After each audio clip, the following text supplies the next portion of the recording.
You've got quite the wait. Oh fuck! God damn it! Oh fuck! All right. Reset. You've got quite the rap sheet. It says here you did 20 years for man's laughter. Must have been quite the joke. And indeed it was. And welcome to the Mind Your Movies podcast. I'm Ryan. I'm Shane. And today we're talking about some pretty hilarious jokes. We're looking at parody movies. And this episode's called The Naked Dynamite.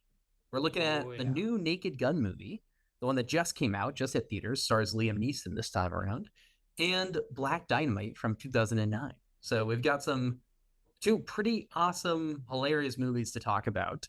And before we jump into it, we always like to start with just a few things that we've seen recently, just to start us off.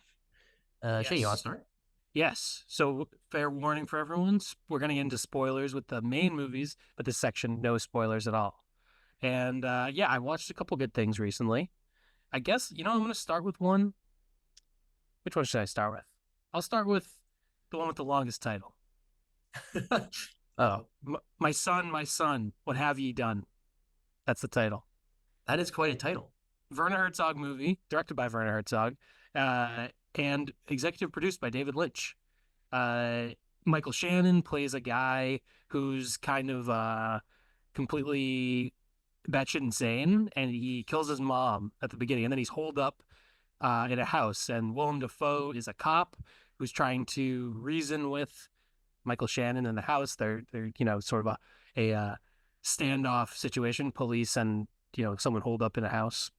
And we got flashbacks to different points in the guy's life, and it's a very strange movie. This is it's a little hard to describe. It actually came out the same year as Bad Lieutenant, Port of Call, New Orleans, and I think it's kind of a good companion to that in sort of a Werner Herzog making a movie about a completely insane person.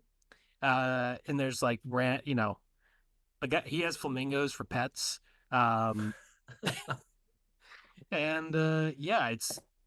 it's a weird movie. I liked it. It's worth watching, but it's not one of my favorite Herzog movies. It's a little like, what did I just watch? But I think it's also shot on digital. It's not the best looking movie. It looks fine, but it's definitely interesting, one of a kind movie.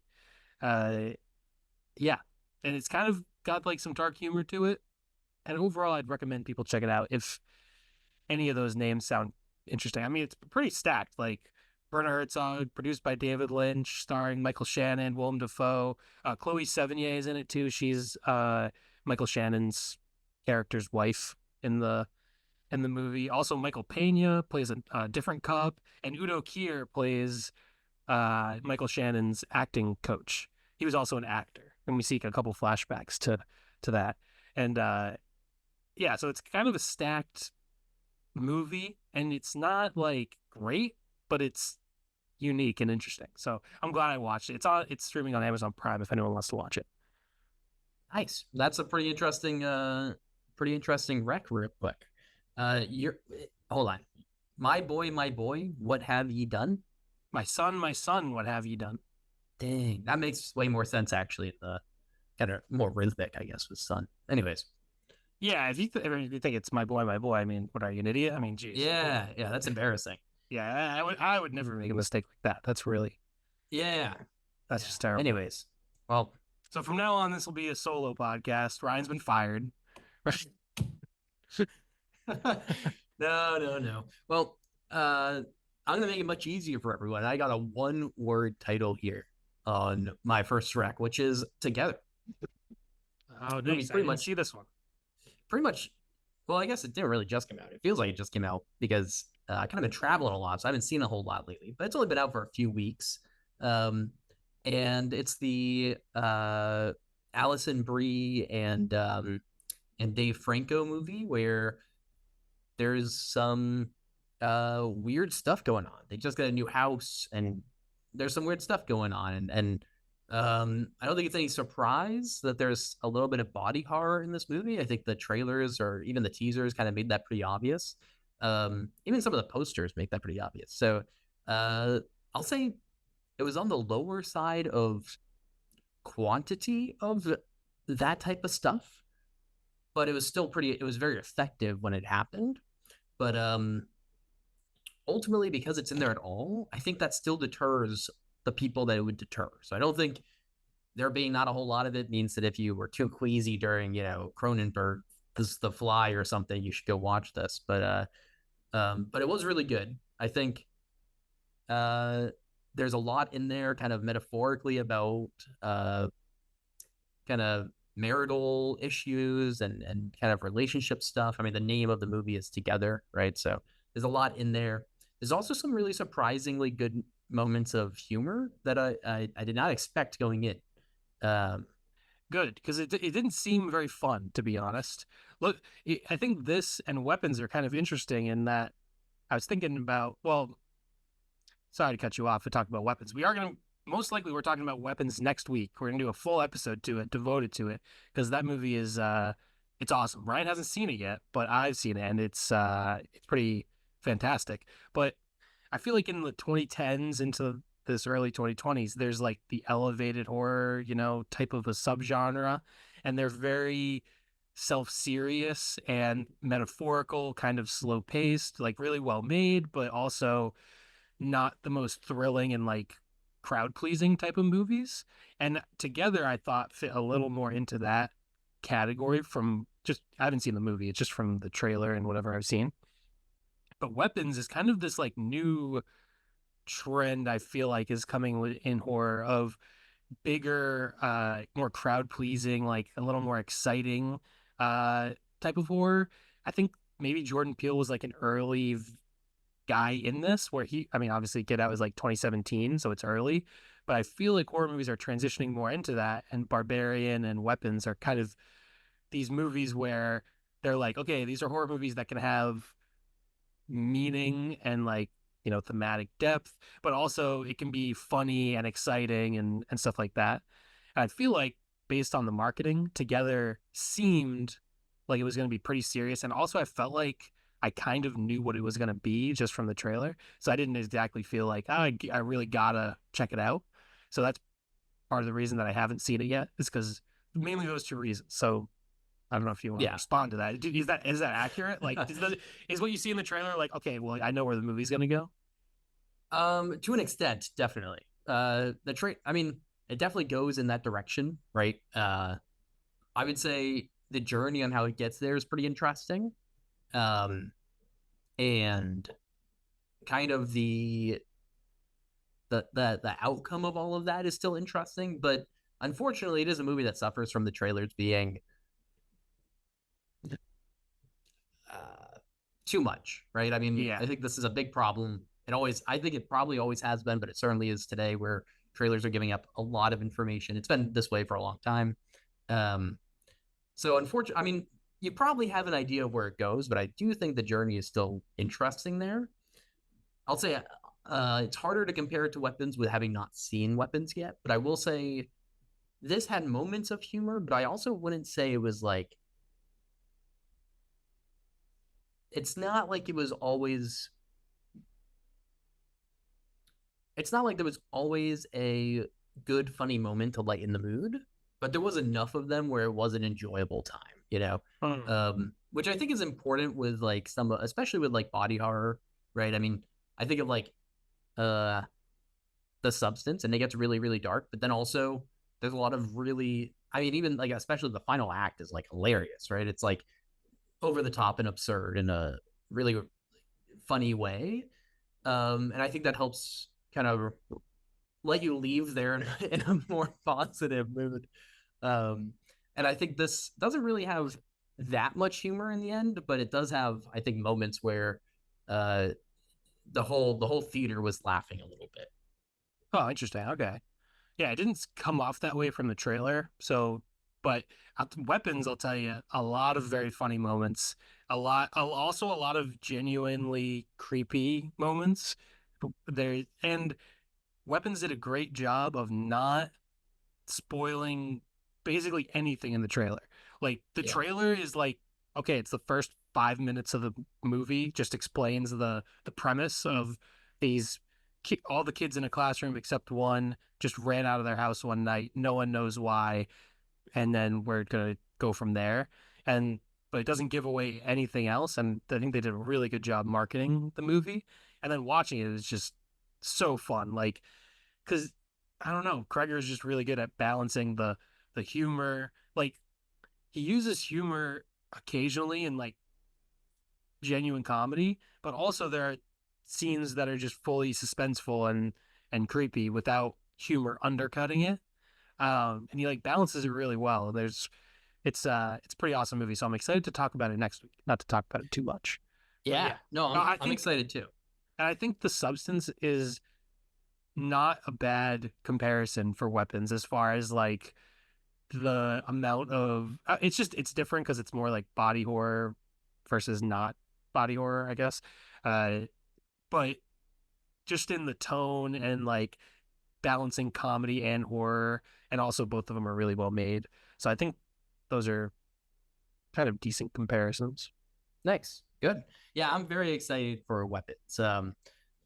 This is one that I wanted to get out to like right away, but as I mentioned just a second ago on the podcast, I've been traveling a little bit here, so um, I haven't been able to see as many. I'm usually like seeing everything in the theaters like right away, so it's been I'm getting a little itch, uh, just kidding. Got I the don't have a itch. problem. He's got an STD. His balls are itching. All right. Jesus. What? You're the one who said you had the itch. I was talking about totally different. Oh, Right. Anyways, I thought you were publicly admitting. what's your next movie? I thought you were publicly admitting to having chlamydia or something. I don't know. I mean, Um, after going to the solo podcast, I think I'm going to take over. now we've both been fired. It's just a silent podcast. Yeah. No, the podcast has been canceled. All right. Uh, well, one movie I saw, caught up with. This is came out in 2022. Tar, the Todd Field movie starring Kate Blanchett. Great movie. Obviously heard great things about it. Hadn't seen it because it's like 2.5 hours long. Yeah, like 2:38, I think, something like that. So it's on the longer side, and you know that deters me sometimes from watching a movie versus just watching a 90-minute one. But I'll tell you what, this is streaming on Peacock, I believe I watched it, and it's really great. Really well made. Todd Field has only directed like two other features, and that they're all fantastic. Um, he was also the piano player in Eyes Wide Shut. If anyone, yeah, that's Todd Field. But yeah, it's Kate Blanchett plays Lydia Tarr. She's a world famous uh, conductor of like symphonies or whatever music, classical music conductor. And yeah, I don't really want to say that much about what it's about, I guess, but it's really well made. Pretty great movie. It's also occasionally pretty funny, which was nice. Because looking at it, it's like, oh man, this is like a 2 hour, 40 minute, like serious movie about a classical music conductor. I don't know. But then you watch it and it's like, oh, this is actually like, it goes down smooth. It's a pretty good ride. And Kate Blanchett is pretty fantastic as Tar. So I would highly recommend it, even though that's a very vague, description of the movie. But totally worth checking out. Nice. Yeah, that's good. I mean, sometimes you don't want to say much, right? Like sometimes you just want to let people go in pretty unaware of what's going to happen or what they might feel. So cool. Yeah. Yeah. And it's a long movie with like, I don't know, a lot of it is like, it's very much character study about like this character, and there's like relevance to society. Just I guess like art's place in society, and also artists and their relation with power and all these kind of things. So it's pretty fascinating, but I don't want to give anything away. So, but anyway, I recommend the movie. Go check it out. Nice. Excellent. Cool.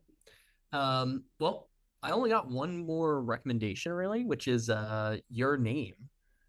2016 movie from Makoto Shinkai.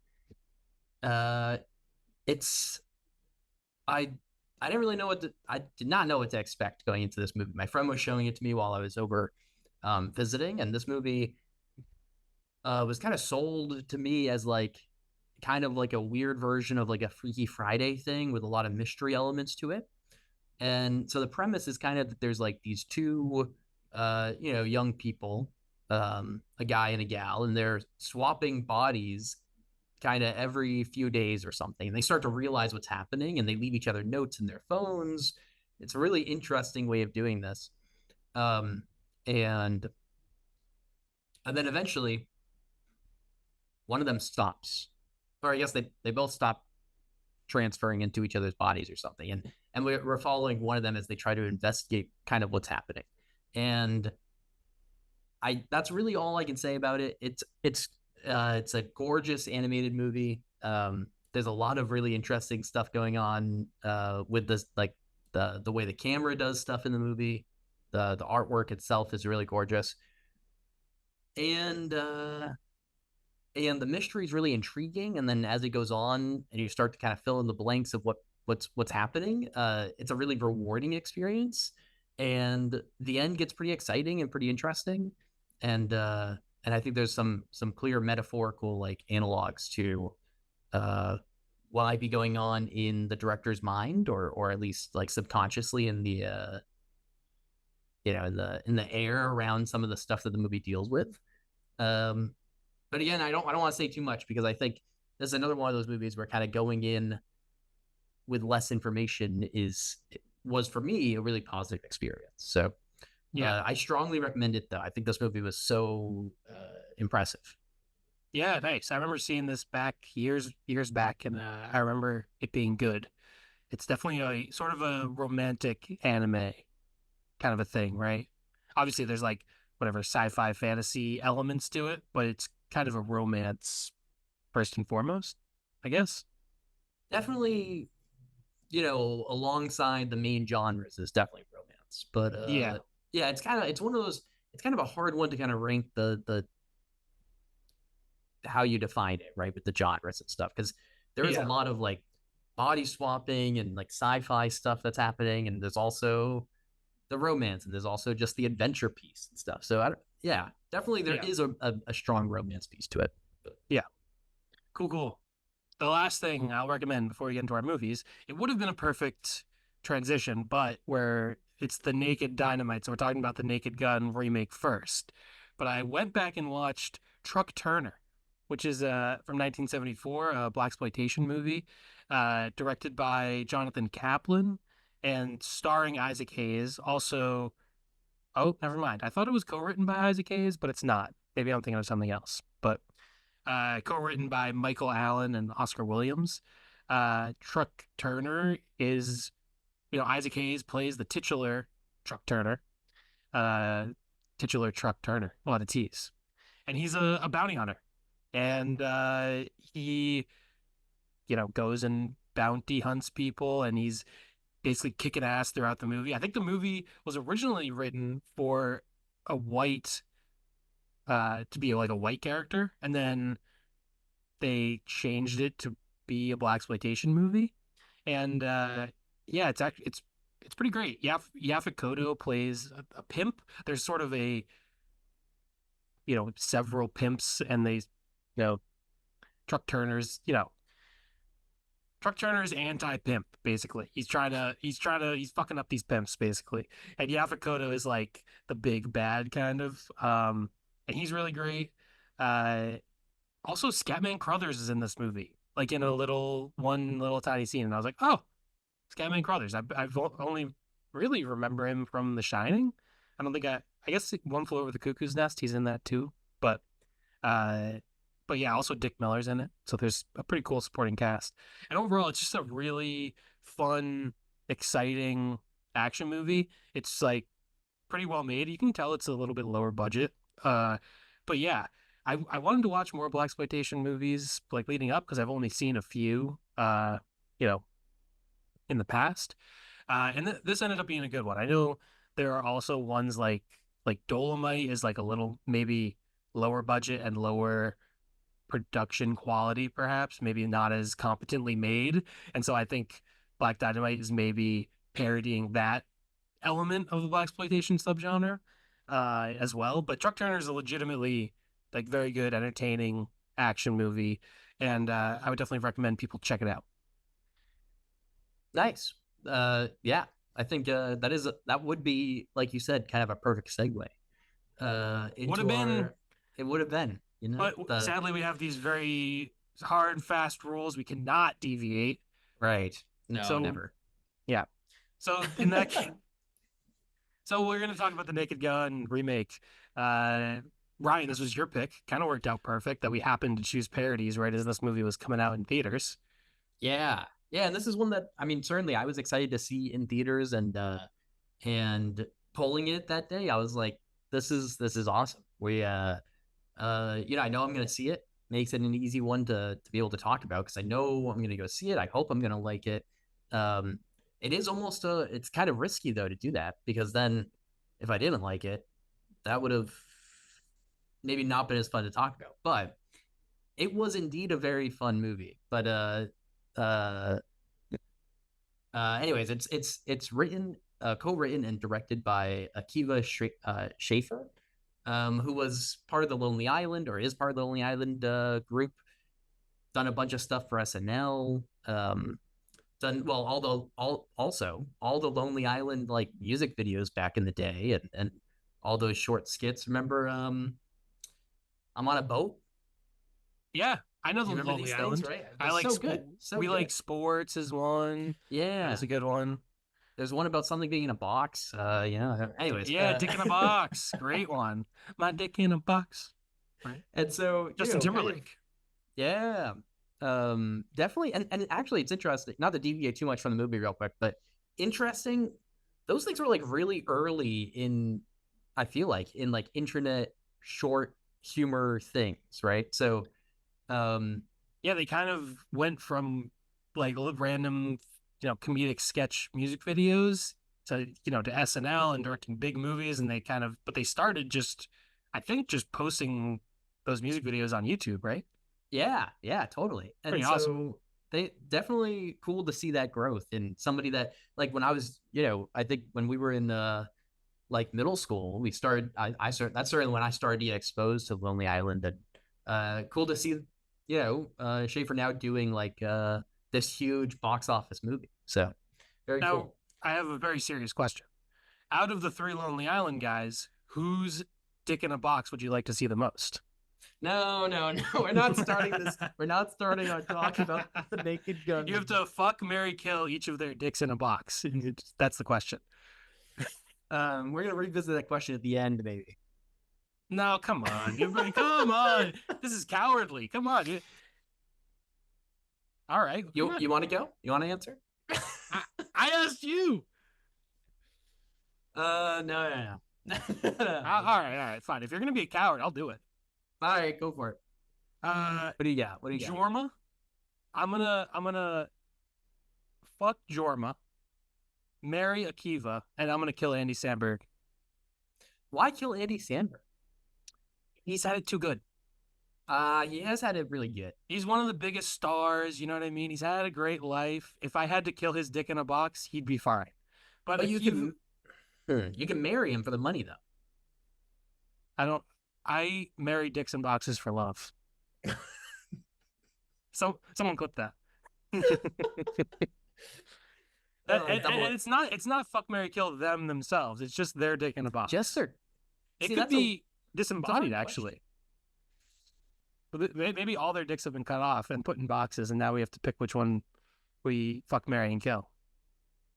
It's also co-written by by Dan, this is the level of conversation that fits for the Naked Gun. All right, it really is. Oh man, we were supposed to have the fucking chili dogs. The chili dogs. I forgot about the chili dogs. Oh my god, that's embarrassing. We owe our audience. Yeah, a chili dog episode. Big time. We fucked that. Oh, we should do that. A chili dog episode? Chili dog episode. Yes, I'm down. We'll figure it out. We gotta do weapons first. Oh, maybe weapons. No, you haven't seen the movie. Never mind.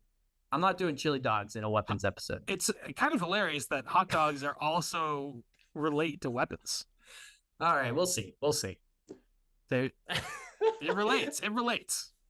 um, yeah. Well, I will Anyways, say the chili dog scene in this movie, great scene. it Maybe was great. it was a little spoiled in the trailer, but which is Yeah, kind of a problem with this movie that a lot of the jokes were in the trailer.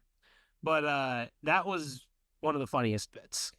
yeah. I mean, it does get into kind of the thing we were just talking about with Together. Not to venture too much into the advertising for the movie, because obviously that doesn't really matter in a year anyways. But uh, anyone that I think was pretty excited for it and did end up seeing trailers. I think a lot of people try to avoid trailers today, and that's great. But if you did end up seeing them, you're at the movies and you see one, you probably laughed a lot because the trailers were awesome. But also, a lot. I mean, it's just copy and pasted from the movie, and a lot of the jokes you get the whole punchline, and so when it hits the movie, I would say it definitely doesn't hit out as hard, obviously, because Yeah, you see it. You've already seen it. The OJ joke. Obviously, we're in the spoilers now, so it's fine. But Yeah, right. there's the one OJ joke in the movie that was in the trailer a lot. Like they played that Yeah. joke up quite a bit, and I was kind of hoping there'd be a little more to it. Like maybe that guy would actually be a character in the movie, but he's just there for the one joke. Yeah. So that was a little disappointing to me. Yeah. Yeah, the movie definitely does suffer from that trailer overtold syndrome or whatever. There's too much from the trailers. Although here's an interesting thing. Uh Again, not to venture too far into the trailers for this, but did you see the trailer for this during Superman? Probably.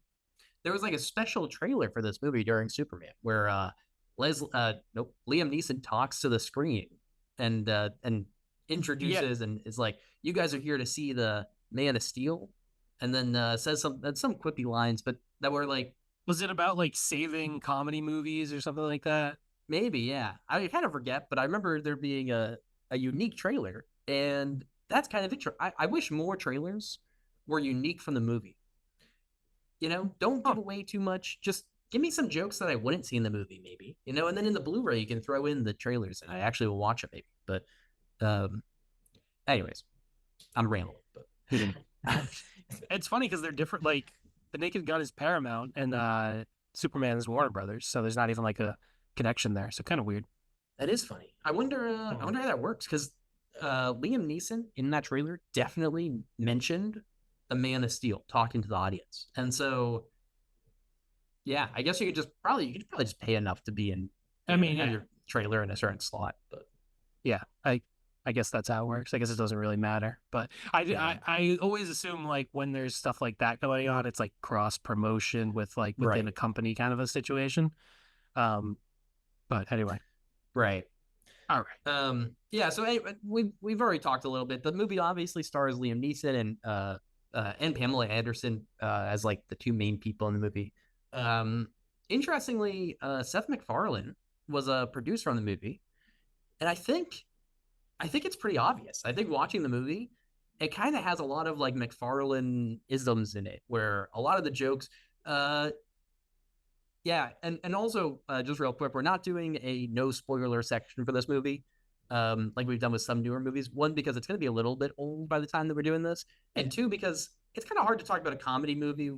Like, I don't know, whatever. The jokes are funny. Go see it. Yeah, like, yeah, we both like the movie. We recommend it, but yeah, so get out of here if you don't want to hear spoilers.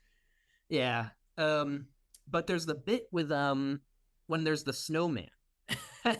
And so it's when him and Pamela Anderson are like kind of falling in love a little bit or whatever, and you start to see what looks like maybe like a daydream of like them building a snowman together and then like bringing it to life, and then they're living in the cabin together, and then it turns berserko or whatever and starts trying to kill them, and you get like a home invasion moment, and it's this kind of long drawn out bit, and it turns out also they like reference that in the actual movie, so like that wasn't actually a daydream, it actually happened, which is hilarious. But yeah, that whole piece felt very much like a cutaway in Family Guy or something, Oh, interesting. So I kind of felt a little Seth MacFarlane-y at times. That's interesting, because I thought it almost seemed more like an SNL sketch. Oh, that also makes sense with I could see it, but it was funny. It was fun. It was probably funnier than most SNL sketches, to be honest. Yeah. Well, that's another thing SNL. Is yeah, I mean, also Schaffer was in SNL back in when was the last time? 2011, maybe. Yeah, I don't know, something like that. They were in SNL a while ago. They're not in it anymore today. Um, and I don't watch a lot of SNL.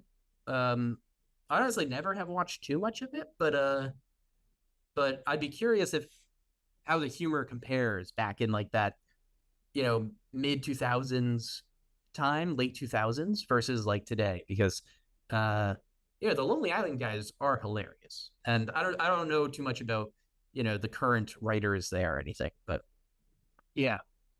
Yeah. anyways. It definitely has the Lonely Island feel, they're sort of parodic, parodiacal.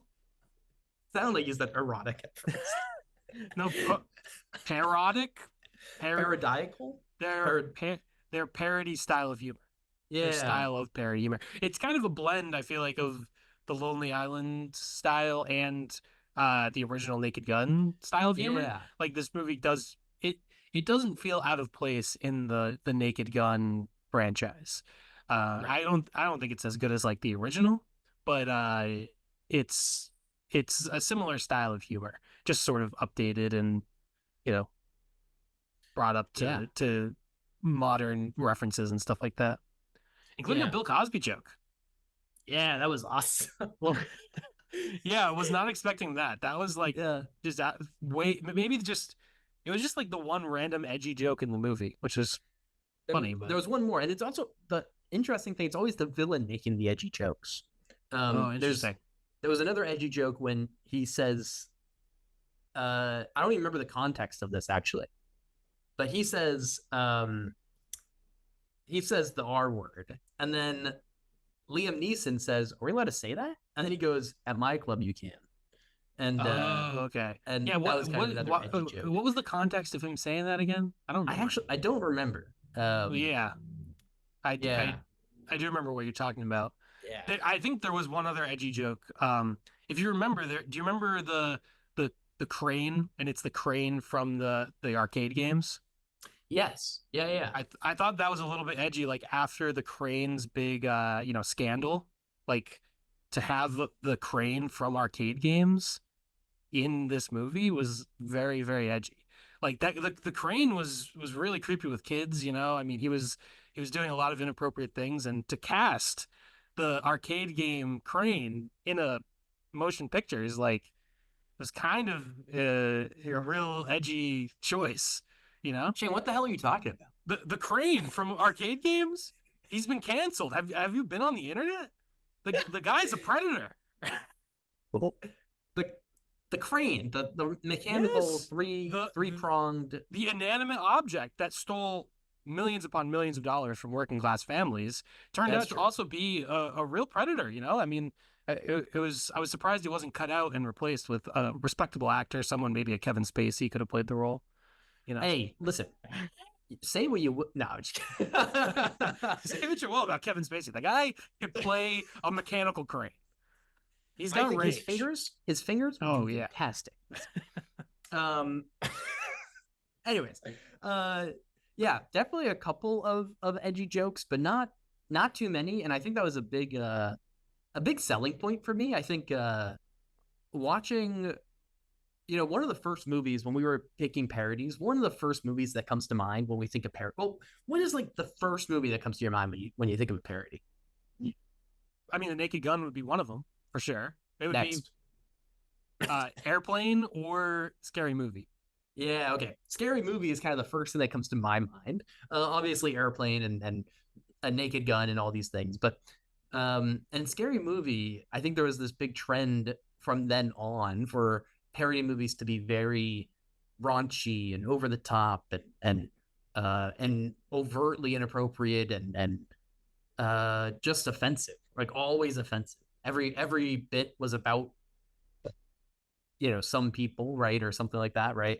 And uh and I think this was a nice return to the humor in parodies from before that, where the jokes are just all of them are just nice punchlines and they're hilarious and they're usually somewhat quippy, but not in like the Deadpool James Gunn quippiness way of like Star Lord and Deadpool, but more of like a It's almost like this oblivious, like deadpan type of humor, and it really works so well here, and it just felt so unique from a lot of different humor that I think is out there today. Not that it's like so unique, like nothing has done this, obviously, but it was a nice kind of return to style, I think. Yeah, I agree. I thought it was a very funny movie. I enjoyed it. I think it was interesting having Liam Neeson and Pamela Anderson play the main characters. I don't know. I thought with it being Liam Neeson, I thought it was going to play a little more with his sort of action star persona because since well, basically since like Taken came out in 2008, it's been almost 20 years. He's been making like tons of action movies where he's badass guy who's gonna get vengeance or save the day. And I thought they were gonna do more with like parodying that kind of a thing, but they don't really do that. They I don't know, they just stick with the Naked Gun route. Like you kind of Yeah, you could see a lot of actors playing these roles, to be honest. yeah, But yeah, but he feels like a good um kind of stand-in for like Leslie Nielsen. I feel like he feels he's delivering lines in very similar ways, and he kind of has this feel to him that feels very authentic to the role. Um, I there I was think gonna it's be I was yeah, gonna go ahead. say I think it's interesting because Leslie Nielsen was originally like a dramatic, like very serious actor, but now when I think of him, I just think of The Naked Gun. Like that's been the big thing that's like stood the test of time, and that's like his big cultural, like what he's known for most in culture. Whereas Liam Neeson, and this could just be from when I'm born, that he has a very serious persona. And when I think of Liam Neeson, I think of like Taken and the action movies, and also it's in like Michael Collins and stuff like that, and also Qui-Gon. But Yeah, I think of him as like a serious actor. So him playing this feels like him going against type, but in reality, I think it is pretty similar to what Leslie Nielsen was doing, where they were both mostly dramatic actors who are good for this role because they can just play it straight and then right, it's naturally funny because of the situation, but they're able to play it straight. They're not winking at the camera, which is good. right, right. Yeah, I feel like that like deadpan and like almost obliviousness to the joke is part of what really makes it hit. And yeah, like maybe a lot of actors could have done that, but I also think yeah, having that maybe more serious and dramatic background kind of helps keep the deadpan maybe. Um, Yeah. there's a version of this that we would have got in a Ed Helms naked Oh, Ed Helms Frank Drebin instead of Liam Neeson, but this would have been a while ago. Apparently, this was like in the works uh, back. There was like a 2009 attempt to bring back the series oh. with Leslie Nielsen as like kind of a mentoring new people that would take on the realms and stuff, but that ended up not going through. I think because from what I was reading, I think Paramount was like being too demanding, and they were like, "You gotta do this, you gotta do that," and then people just gave up on the project. But then there was like talks of Ed Helms being Frank Drebin as back in like 2013 to 2015 apparently, and that never happened. And instead, we got Liam Neeson, and I don't know. I think Ed Helms maybe could have done it fine, but I think Liam Neeson was I think he fit so well for the role, you know. Yeah, yeah, definitely. Yeah, Ed Helms would have been quite different, even just because of the Yeah. age factor. Right. Uh, but yeah, I think it worked out well with the casting. Definitely. Which is also hilarious, by the way, the age factor to have Liam Neeson as Leslie Nielsen's son. Like, I guess so. Yeah. When I'm curious when like each of them are born. Let's see. yeah, Liam Neeson born 1952.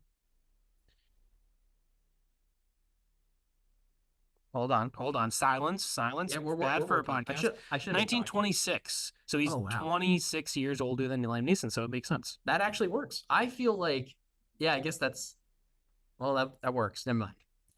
To me, I thought that was really funny, but I guess it's just been a long time. I mean, this is 30 years Ed, after the last Naked Gun movie, right? Ed Helms would have been 48 years, like Leslie Nielsen would have been 48 years old when Ed Helms was born, that's fucking insane. But yeah, Yeah. Wow. Ed Helms is like 50 years old. He was born in 74. So, but also like Al Pacino just had a kid and he's like 80 something. So, as long as you're not shooting blanks, you can have kids up until you're on your deathbed, basically. I think Robert De Niro just had a kid too. That's insane. Mm-hmm. Wow. They're fucking. What? Those old men are fucking. Oh, yeah. Yep. Yeah, that's true. Good for them. This I feel like based on the topic of the podcast, I'm able to be as silly as I want. Oh yeah, absolutely. Anyway, so would you rather fuck Al Pacino or Robert De Niro? Now, today, not in their prime. Today. And whoever you pick is gonna walk in your door right now. I gotta look up like more recent pictures. No. We don't have to. We just on memory. Just on. Yeah. With your heart. Go with your heart. I'm going. Who do you want to have intimate relations with? I'm going Al Pacino. Wow. Hoo-ah. Yeah. Nice. Yeah. All right, cool. Yeah, I think that'd be a more intense experience, especially if this was 80s Pacino and he's all coked up. Well, you said not in his prime. Well, I changed it. That's insane. That's insane. I would honestly still probably pick him, yeah. Wow. Robert De Niro slander. There's no slander. Hey. Hey, you talking to me? You trying to fuck me? Huh? All right. Anyways, this episode's gone off the. I've really taken us off the rails. We should have just had the chili dog at this point. I know we should have had chili dog. I completely forgot, man. Slipped my mind. Yeah, some great I think some great callbacks to the originals, like driving on the sidewalk and stuff. In this movie. It's funny, though. I haven't seen the originals in a while now.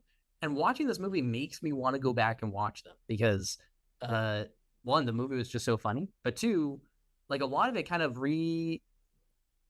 reignited some memories from it. And I'm like, oh, I just want to go back and watch that from the original now. Like that bit, for example, the driving on the sidewalk. I think it was funny enough here, but it really, I want to go and revisit the original to relive some of that experiences. Yeah, I remember liking the original a lot, but it's been a while. But I remember the giant condom from the original. That's from the first one, right? Yeah, that was funny. I think so. Yeah, it's an interesting thing with these movies, kind of similar to how we don't have to worry about spoilers too much. Is the plot doesn't really matter, right? I mean, no. Literally, this movie starts with the plot device, the PLOT. Oh yeah, device, right? Whatever, right? Like you're not going into this movie to like watch an intense action, exciting plot that might have a few twists or something. You're going into this because you just want to laugh the whole time. And and I feel like that's exactly what you go into the other ones for. The first, the second and a half, and the 33rd and a third movies. You go into those because you just want to laugh. And then to me, like thinking back, some of the bits just kind of get pieced into the wrong places, I'm sure. But yeah. But did you ever watch the TV show? No, never seen it. I think it was very, very short-lived, right? Yeah, I think there's only 6 episodes, but I haven't seen it either. But I want to go back and watch it. It seems I'm told it fits in the humor very well. But I can also see how this would fit better in a movie. Like this type of stuff. But yeah.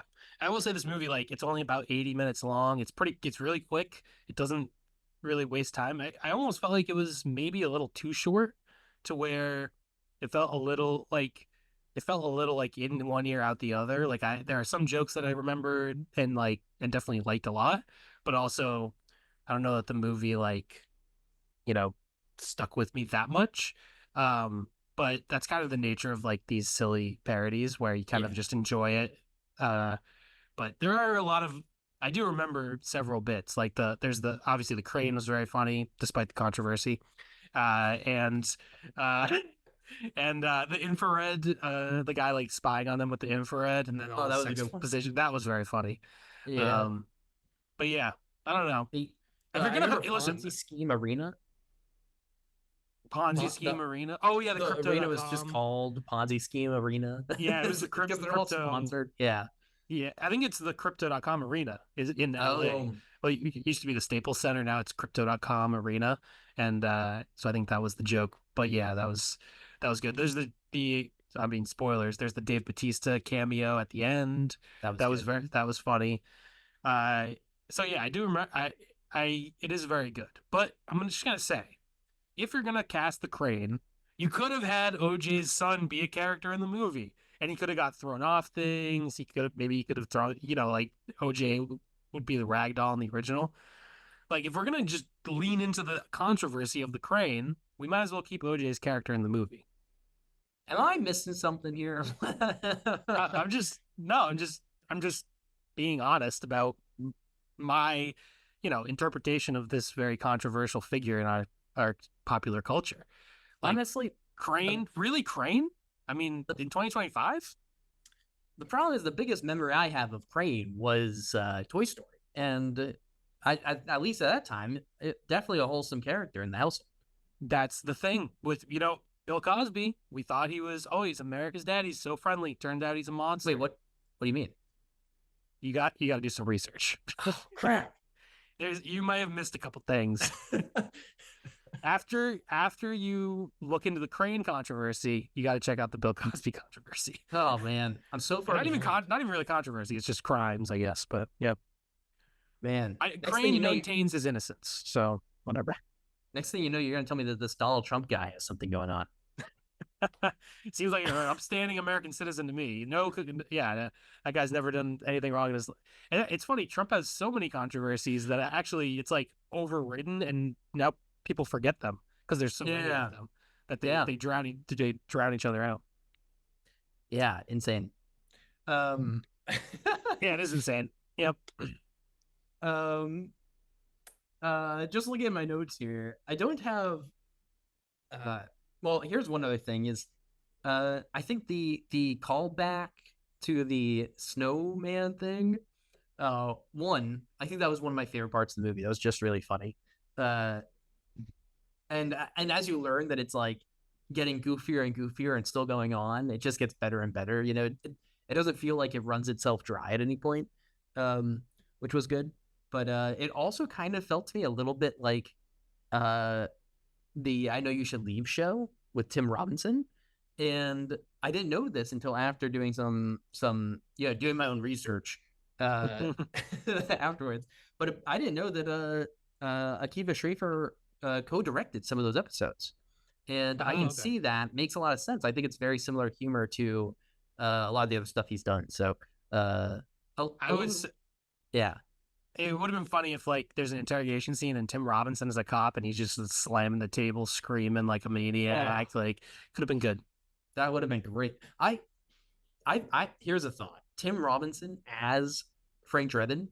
I could Frank see Drebin that. the third. Oh man. Oh, that would be awesome. Could be good. And I think Tim Robinson's getting a little of the salt and pepper in the hair, starting to get a little gray. So he's like the perfect age to be Frank Drebin the third. Yeah. So they should get on that. Yeah. When we get the Naked Gun 54 and a 9th or something, yeah. Whatever they're gonna name the next one. Yeah. Do you think they're gonna? It seems like, well, first of all, it seems like this is doing pretty decent. It's got $42 million budget, and in the opening weekend, it made $57 million in the box office. So it made back the money pretty quick. Wow. It did, but yeah. I was gonna say, is that worldwide or just in the U.S.? The 57. I don't know for sure. Yeah. Okay. But still, it's a lot. Just for opening weekend for a comedy is pretty good. Yeah, very good. And it opened behind. I wrote down it opened behind Fantastic Four and Bad Guys 2, which I think is fine. I mean, I think both those, people are going to those, whatever. But I mean, yeah, but I haven't seen them. Don't care. Yeah, but for this, I feel like it's surprising and exciting for this movie to do so well that that it makes me hopeful that we might get another. And I'd be really excited to get another new Naked Gun, as long as they're staying with the same honesty to the original formula, Yeah, that would be cool. And just more comedies in general would be nice. I think especially like studio comedies, they really have, they don't make them very much anymore. The past maybe 10, 15 years, they've really declined. But hopefully they're coming back. So I think this being a success is a good sign. And yeah, I would love a sequel with Tim Robinson would be fantastic. That would be so good. Listen, Akiva, hit us up. I don't hit us up. What are we get? We got ideas. Listen, I hate to say this, but after casting Crane in your movie, I don't know if I want to talk to Akiva Schaffer. Like, it makes me question his moral backbone. Like, can we allow this? Well, this type of a you need of someone a person to talk to you. I need someone with a moral backbone. Without a moral backbone to talk to you. That's a good point. Yeah. I don't know how to continue this bit. So anyway. Anyways, yeah. Also, did you watch the credits in this movie? I did see there were funny credits like in the original. There was one about salad dressing and one about tennis swings. Mm-hmm. There was also an eye chart like at the doctor's. That was funny. Yeah, we stayed through the credits and there were jokes in the credits. I wish there was a little bit more, but maybe that's me being greedy. I agree with that. I was surprised to see them at all in the credits, and I was very excited. I was like, that's a good way to continue staying true to the original and add a little bit of humor at the end. But I agree. I kind of was also like, yeah, they were fine. But it's hard to be greedy with those because you never get that. It's very uncommon to get anything like that anyways. But then did you see the Al Yankovic at the end? Yes, I did. Because he's supposed to perform for the billionaires at the bunker, and then he's like the only one there. He's like, "Where are you guys?" Yeah, that was funny. Yeah. I love Weird Al. Yeah. So, yeah, one of the tough things, talking about comedies that we've talked about a few times on the show. One, love watching comedies. Very good movies. Hard to talk about on a podcast because, one, we can't deliver the jokes that well. Two, that's false. Shane, people have been listening to you this whole time. Exactly. I don't know how to tell them, guys. I'm hilarious. So I think one of the proud. I was trying to play that as straight as possible, like Naked Gun style. Yeah. Like I actually have taken that seriously. Yeah. Anyway. So it didn't work, by the way. I think it was hilarious. What can I say? No. We're gonna turn this into a comedy podcast. Is what we're saying. So all we're gonna do is just make jokes the whole time. That works. We'll see how that goes. Next week we'll be talking about Solo and Irreversible, and it'll be hilarious. Yeah, the same episode. We're gonna back to back. We're gonna stream them live on Twitch and watch them together.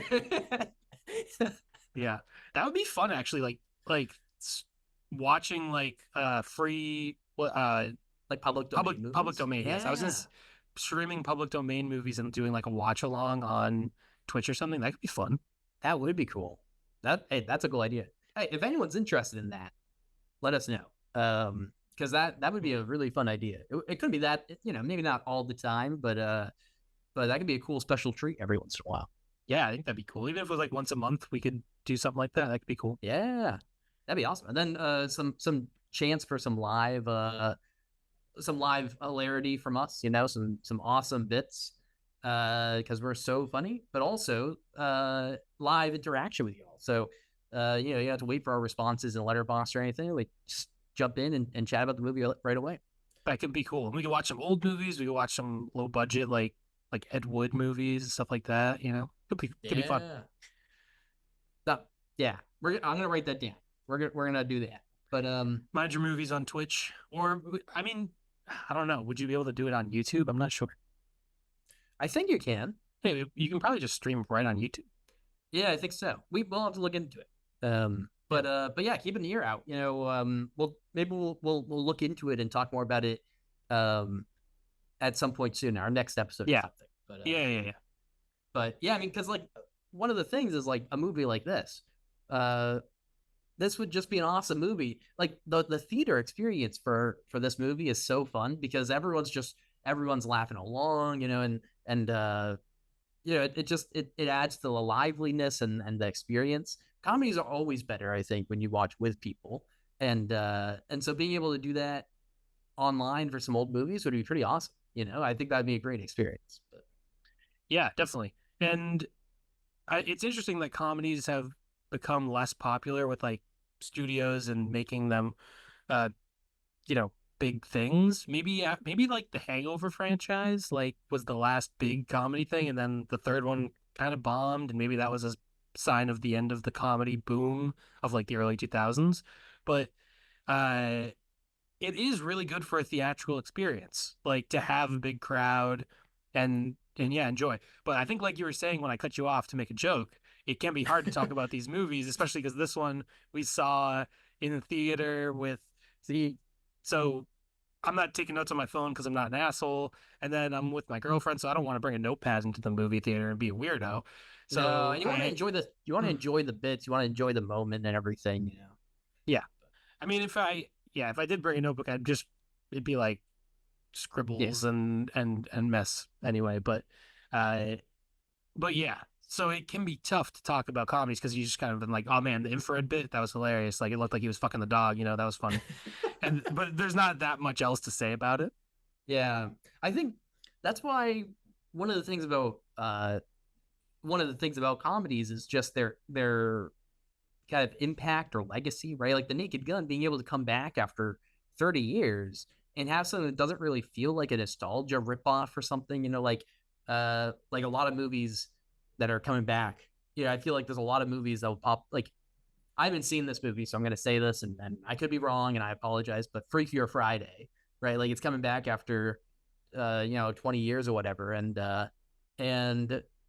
maybe it's great and that's awesome, but it does in a way it feels like it's also just trying to squeeze a little bit more money out of the people that enjoyed the movie, and I think that happens quite a bit, unfortunately. Yeah, this felt very much like obviously it's not original. It is a like legacy sequel, but it had the spirit of an original comedy and it was doing its own thing. Like it didn't feel like it was just resting on the laurels of the original movies. Um, and also in my theater was a decent amount of like older people in the theater and it was a good mix. And I think so some older people who are fans of the original movies definitely came out to see this one. And it seemed like everyone maybe not everyone in the theater liked it, but there was a lot of laughing and uh, it seemed like people had a good time with the movie. So I'm hoping this is a good sign for comedies. Bring them back. Make comedy movies great again. Yeah, yeah. Never mind.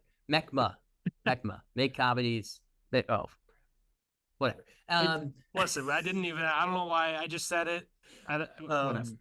But yeah, no, seriously. And actually, I'm wondering now because comedies are such uh, I think one of the selling points of comedy can be the experience of watching them with people, right? Of course. And so I think during like the COVID times, I think it almost would have been hard to release a good, successful comedy, and I don't know. I mean, I'm sure there's a lot of stuff that came out on Netflix at the time, and some of them were probably fine. But like, I feel like something like this, if it released in 2020, it wouldn't have gone to theaters most likely. I don't think they were doing that, so it probably would have gone like straight to Netflix, and it probably would have hit fine. But like, it you don't get that same experience, and so I could imagine the idea. Like I said, this was kind of there's been talks about doing something like this for a long time, even kind of as recently as 2013, 2015. I know that's a decade ago, but whatever. And I can imagine those ideas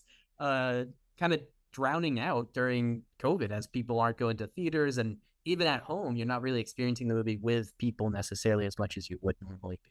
Yeah, and it makes me think of Palm Springs. Have you seen that movie? Or No, I know kind of it, but yeah, it's Andy Samberg is in it, funny enough. right. And it's basically a Groundhog Day premise. But it came out, I believe, in 2020 or maybe like early 2021, but it was during COVID.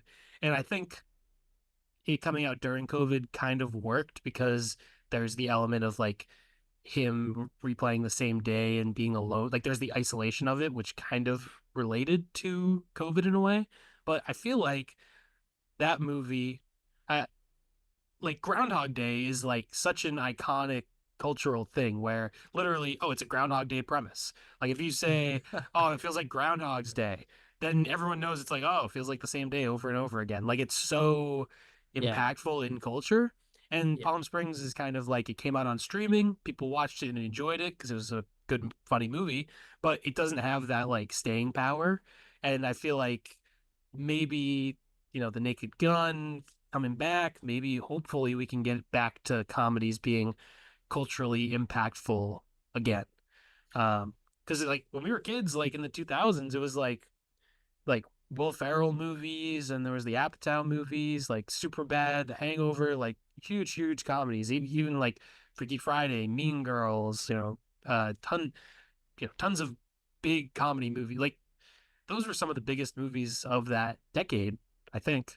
Yeah. Before the damn superhero movies took over, but Yeah, I think that's another thing that kind of added to maybe the increase in desire for something like this again, right? Where like Marvel, I know DC is kind of coming up, which is awesome, but like Marvel, I think is at its all-time low in viewership, most likely, if I had to guess, because since Iron Man for sure. yeah, and I mean even like after like Infinity War and all that, I think huge drop off. I mean, I think um I would guess that if you were to compare the numbers of like viewers that are watching all the Disney Plus stuff, I mean, I think Fantastic Four, maybe there's probably more people watching that than like and Thunderbolts, because those are like less connected. Well, I don't know. You saw Thunderbolts and you didn't think it had to be that connected, right? No, I think they're gonna be in more stuff in the future, but you could kind of I just watched Thunderbolts and didn't really care. But Yeah. yeah, I think like recently Marvel, like obviously Iron Man was a big hit and it was all up.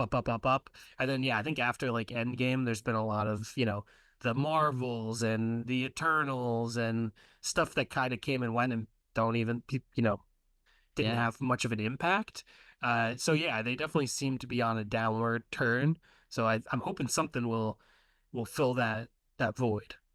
Yeah, and I think it's kind of like prime time for these types of like fast paced kind of nonstop punchlines types of movies to come back, because you have this audience of people that I guess probably a lot of them are also just going to start watching all the DC stuff, which is cool too, but like that are looking for some of that, maybe some of that kind of James Gunn humor, and maybe they'll like this even more, right? And stuff like that, because they're maybe not getting it now from whatever Guardians 4 will look like or whatever, right? So, yeah, I don't know. I mean, I'm just kind of Are they making gonna up make it? excuses, but Are they gonna make Guardians 4 without James Gunn? I don't know. I'm just saying stuff. Who Okay. knows? Yeah, sorry. I I shouldn't I be. I didn't. shouldn't be spreading misinformation on a movie podcast. But, yeah, I don't know. Um, I hope not. It'd be Yeah, weird. that would be weird. Yeah, they would have to do. There are like other comic book things about different groups of superheroes that are out in space like that in Marvel. I don't remember all their names, but like kind of how there's like the Avengers and then there's like the Defenders and stuff and Thunderbolts or whatever.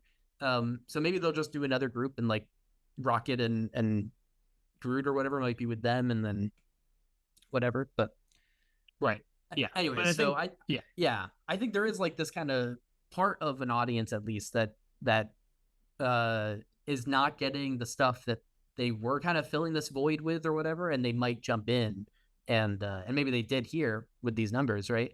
And so maybe I hope that this will kind of help pick up the comedy, bring the comedies back, Yeah, I hope so.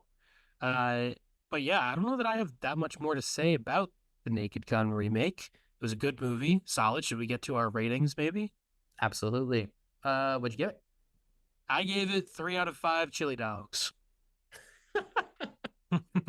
You can't go 5 chili dogs. Well, no, That'd I'd be be I'd be nuts. shitting myself. It'd be a disaster. That was so funny. What a great part of the movie. Yeah, yeah. We do owe you guys a we do owe y'all a chili dog episode, but unfortunately not today. It's all Yeah, Shane's fault. Shane forgot. we- I'm not taking any blame here. that's fine. Anyway, I'll so take I'll bite the bullet.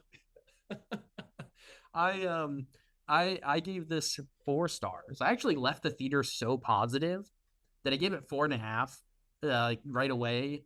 And then after sitting on it a little bit, I did cool down a little and was like, I think 4 is a little better for it. But I do think it's awesome. It's funny. I do think the hit to miss ratio for jokes starts really high. Lots of hits, lots of hits. And I do think it teeters a little bit towards the end. Not so much where I really thought it was getting boring or anything like that. I mean, it does end quick. It's like 85 minutes. I think it knows when to call it quits on a high note. But I did start to notice maybe towards the end not being as at laughing at every single punchline. Yes, agreed. And I do have an early rating recap. Again, the movie's not been out for super long yet, but I think it's reasonable still.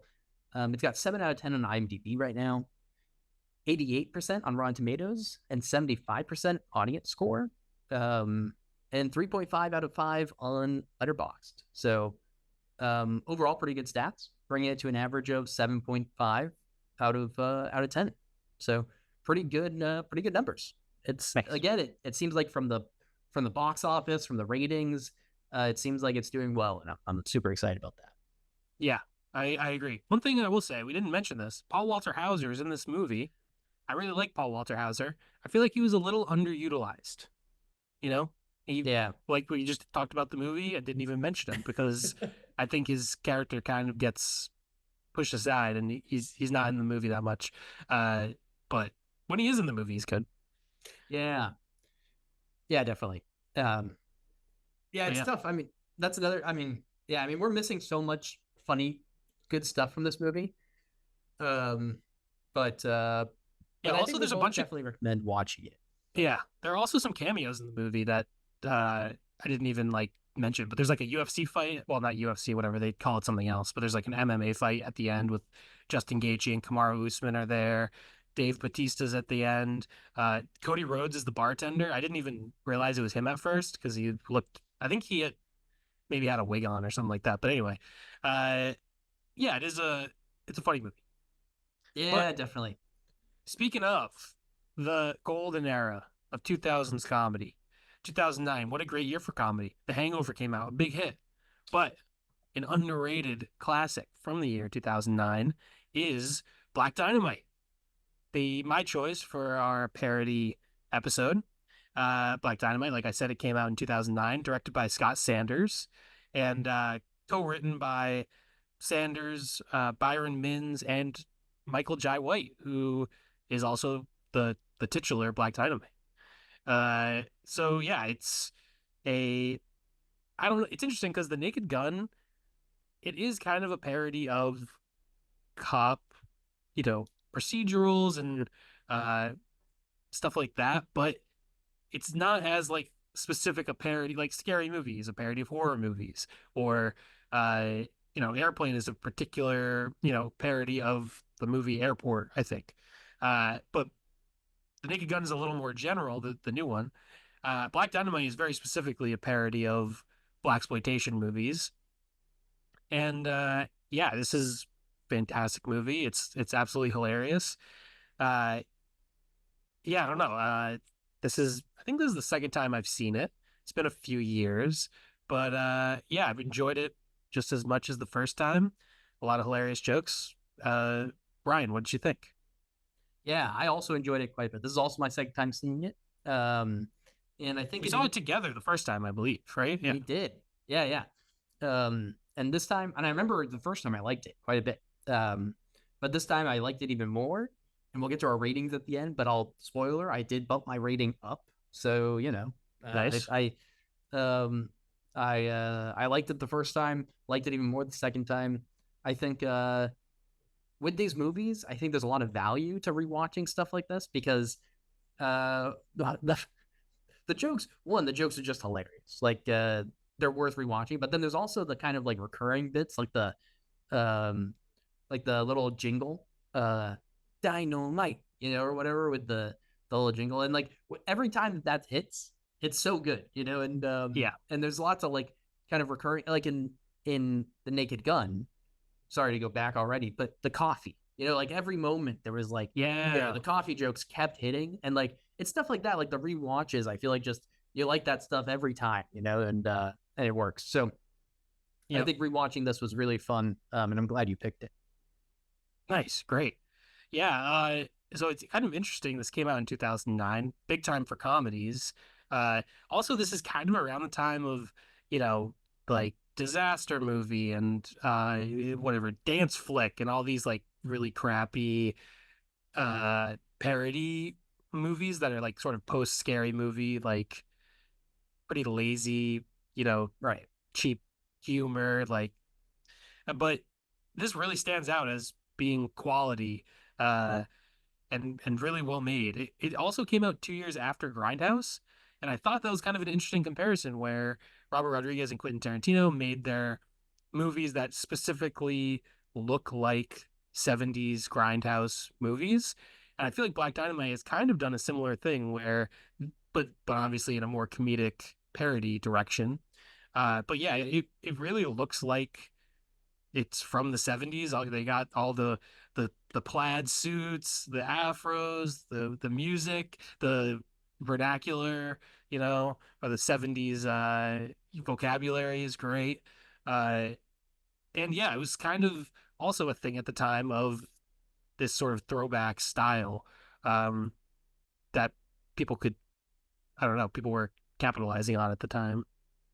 Yeah, which are almost like, in today's world, I think we're getting more throwbacks again to like the 90s, now to like the 90s and stuff. Um, 2000s even. yeah, even the 2000s. And so, um, that maybe there's a hope that we might get, thinking back to more comedies, hopefully we get more comedies. Maybe we'll even get more comedies that are trying to make some approach looking at 90s and 2000s movies in a similar way, especially like if they pick some genre like what what they did here. And it's interesting. This was even like filmed on Super 16, right? And so they really invested in trying to make it look and feel authentically 70s. And even the editing too. Like there's like the uh I forget the name of the shot, or the edit when you have like the circle and then it expands, to Oh transition, yeah, like in whatever. Iris. Yeah, but like a Yeah. reverse iris, I guess. Yeah. Okay. Yeah. And then and like the split screen moments where Yeah. a line will go up the middle and you'll have two different screens kind of showing stuff. And so it definitely they put a lot of work into making that authenticity feel earned. Yeah. I don't remember seeing like a lot. I feel like split screen. I always think of like Brian De Palma and more 80s. I don't think of like blaxploitation. That was one thing when I was watching the movie. I was Yeah. like, is that? But also, I haven't seen that many blaxploitation movies. Maybe that was something that was starting. People were starting to use that technique. But Yeah, it's interesting. I really haven't seen too many either. So you could be right. It could be like kind of an older, a technique that's a little bit later than the thing it's looking at specifically. Um, but I don't know. Yeah. but yeah, well, I will say Michael Jai White, fantastic in this movie. Oh And else, yeah. this guy, he should have been an action star he should have been a star. Period. Um, he's the action is actually very impressive. Like he's a legitimate like martial artist, and you can tell like when he's actually kicking guys, like it looks legit, and it's believable that this guy could actually kick someone's ass, which is I don't know. It's kind of funny because a lot of blaxploitation movies like Dolomite, there will be like he kicks someone in the head, but you can tell he's not even close to actually hitting him in the head, and it's like kind of can be laughably bad almost in sometimes. And a lot of that is just due to them having lower budgets and like in the 70s, black movies starring black people weren't given big budgets, which was fucked up. Yeah.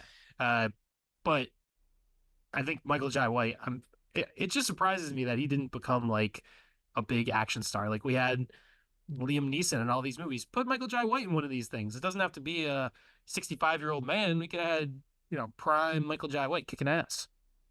Yeah, definitely. And in a way, he's very well trained in multiple different martial arts, and like you said, it's very evident. But it kind of, it makes you wonder if he could have been kind of as big as like someone like Jackie Chan doing like all of his own martial arts and stuff. I mean, obviously that's like thinking of what could have been or whatever, but um, I think it's it's a shame not to see him in even more stuff utilizing his kind of his very well choreographed movements that he can do because of all that training. So Yeah. I guess he was in Spawn in 97. He plays Spawn, which I've never seen. Have you ever seen Spawn? I think I saw it a while ago, but I don't remember much of it, to be honest. Gotcha. Yeah. I don't know. I just feel like I don't know. He is also in The Dark Knight. He's the guy who gets the pencil Yeah, in the eye. yeah. And like, Underused though. He doesn't do anything. yeah, he's in like a couple scenes, but he is pretty good. Like, he's a memorable character in the movie for sure. Uh, but yeah, anyway, maybe I should watch Spawn now, even though it has a 2.2 average rating on Letterboxd. I I'd be interested to see what you think. Again, it's not very memorable at all to me. I know I've seen it before, but there's almost nothing I remember about that movie. So I don't know if it's if it's worth watching. But I get that. I think it's known for having like pretty bad CGI, like 90s, that late 90s sort of PS1 graphic type of CGI. Love that. Yeah, but maybe I wonder if it will have a sort of campy appeal nowadays because we've gotten far enough away from it that we can kind of, find it charming. Right. It could. Hey, you'll have to pick it sometime. Maybe we'll get we'll get another category or something. I might have to do a screen, see if it's worth talking about on the show first. But yeah, I mean the movie's hilarious. This one has really a lot of jokes every scene. There's also like the moment when the boom mic is coming, like he's talking behind a desk and he stands up and the boom mic's there and he's Black Dynamite's like looks at the boom mic a couple times. Just really funny stuff. Yeah, one interesting thing that Parody's able to do is it's able to play around with the actual media, the medium in which it's told a little bit more than other genres, right? I mean, in an action movie, you obviously don't want to draw attention to the camera at all. In many movies, you don't want that, right? I think found footage is obviously an exception where you kind of obviously it's like its own character in a way, but in Parodies, in both this and in The Naked Gun, there's moments where one they at times like can acknowledge the camera itself, but also at times they can just play around with the fact that they're using film in a cool way. Where in both these movies, there's a scene where somebody changes actors when it cuts away from them and then cuts back. In The Naked Gun, it's iconically Dave Bautista that's there instead of Liam Neeson because he's using the bathroom again, I think, because of the chili dogs, and then he comes back, and but the it just carried on, right? He was just delivering the new lines, and so it's funny when he comes back and acknowledges it. But here it happens when Black Dynamite slaps someone, and then they're like, "Hey," and then there's a little bit of a technical glitch, like a cinema glitch, right? And when it comes back, it's a different guy that he's beating up, which was funny. That is funny. Yeah. Yeah. So it gives them that opportunity to play around with that. Yeah. And now I have to say, one of the funniest scenes in the movie, the Vietnam flashback. Absolutely hilarious. He calls these Vietnamese people Chinese like a dozen times. It is just funny to parody like that 70s mentality of it's just ignorance, I guess, of the time. Yeah. Just calling every Asian person Chinese. And he's talking about, his little Chinese eyes, he blew off his Chinese legs. Yeah. And it's it's weird because it's told in this he's like reminiscing on this really traumatic thing. He's crying, yeah. Yeah, he's crying. And it's joke after joke after joke. And there's this really funny mismatch of what the character is, how the character's reacting and how you're reacting, because it's obviously very funny. But that scene is so funny. It's hard not to. I don't think I can go through that scene without laughing. It's hard. That's a Yeah, that's a good it's hilarious. It's hilarious. um And there's moments when like the car flies off the cliff and it explodes in midair for no reason. And yeah. then they actually reuse that shot like toward the end of the movie. They reuse the exact same shot, which is very That's funny. funny. That's funny. The it was funny. Sorry, the flashback to Vietnam. One hilarious part about that, it hit me this time particularly was when he was done with the flashback. He's like in tears. He's like there's a little bit, he's kind of crying, but still tough guy standing up or whatever, right? And then the he's talking to the cop or whatever it is, CIA agent or whatever, and he's like, anyways, he just totally, or he goes, anyways, it's not Vietnam anymore, and just moves on. Yeah, a lot of the dialogue is very funny in that the it'll be really bad exposition and like them explaining that like there's the flashback to when he's a kid and he's like, I'm 18-year-old Black Dynamite and you got to stop doing drugs and You're my 16-year-old brother. yes, Like, yeah, exactly. You're my yeah. 16-year-old brother. You got to stop doing drugs and yeah, very funny. And yeah, it's clearly playing all those tropes that are kind of kind of in there in cinema, right? So yeah, and there it are works. shots. Yes, there are shots of like this is a thing that always like bothers me in movies when it's like shot reverse shot and we have an over the shoulder shot. Let's say person A and person B are talking and we're over person B's shoulder and we're seeing the reaction of person A, but person B is talking. And you can see their mouth moving and it does not line up at all with what's being said. It's like just just film a single of the guy Yeah, and cut to that instead of the over the shoulder because then we're looking at his mouth. But they yeah, it's do that in this. distracting. Yeah, It is very distracting, right? And then uh, they do that in this movie at least once. I know. I think it was O'Leary is the name of the guy, like the Irish yeah, cop or whatever who betrays them. Uh, there's one point where we're over his shoulder and you can see his mouth doesn't line up at all with what's being said. And it's very just funny. yeah. Um, there's also the so there's one point in this movie where he like goes to clean up the streets, and you The think it's like smack. the yeah, and it's gonna be like the big buildup, and it happens in a montage, and then the streets all clean, and he's walking down the streets in the next scene, and Yeah. that was so um yeah, that was just even this time I had forgotten that it was just that quick when it happens, and then the montage starts, and I was like, oh my god, that's right, this is gonna be like a 30-second montage of him cleaning the streets, Yeah. and it was hilarious.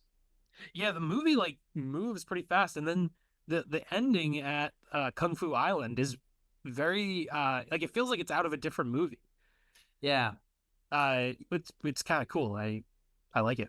It's a great part of the movie, but it's just a funny. That's also it's kind of like in Truck Turner.